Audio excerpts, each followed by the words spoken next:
Hello, everyone, and welcome to Hello Word, the podcast where we explore the wonderful world of vocabulary, one word at a time. I'm your host, Alex, and I'm thrilled to have you join me today. Our word for today is CD, a one-level noun meaning a compact disc used for storing data or music. So, what exactly is a CD? Well, it stands for compact disc, and it's a shiny, round, flat disk that holds digital information. Think of it like a digital storage device that came before USB drives and streaming services were common. We used to use them all the time to listen to music, install software, or store photos. It's a physical medium where data is encoded and read by a laser. While not as popular as they once were, CDs are still around and used by some people. Now, let's delve into some synonyms for CD. One synonym is compact disc. That's simply spelling out the abbreviation. For example, I bought the new album on compact disc. Another related term, although not a direct synonym, is optical disc. Optical disc is a broader category that includes CDs, DVDs, and Blu-ray discs. An example would be, the data was stored on an optical disc. Think of CD as a type of optical disc. Let's use it in a sentence. My old music collection is all on CDs. Or, the software came with a CD for installation. Okay, so we have compact disc and optical disc as related terms.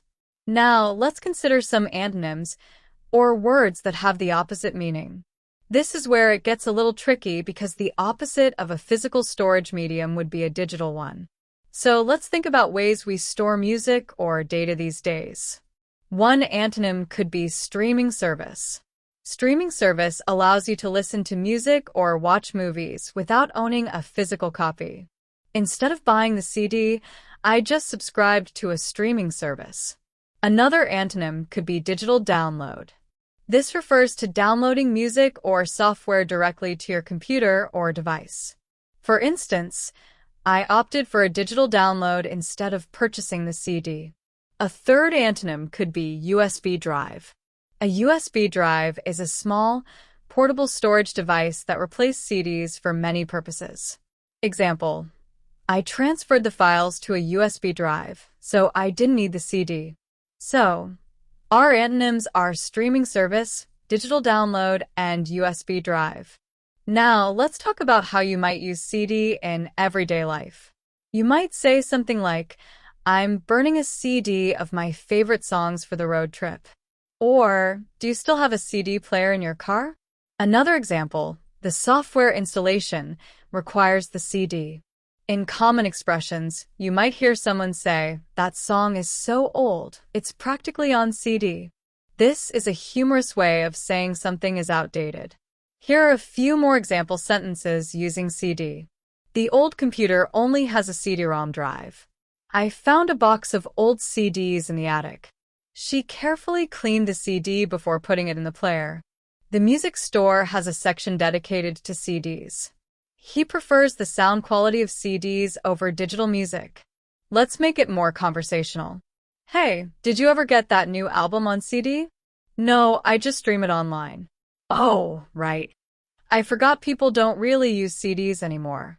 Yeah, but I still have a huge collection of CDs from back in the day. Me too. I wonder if they're worth anything now. Probably not much, but they hold some good memories.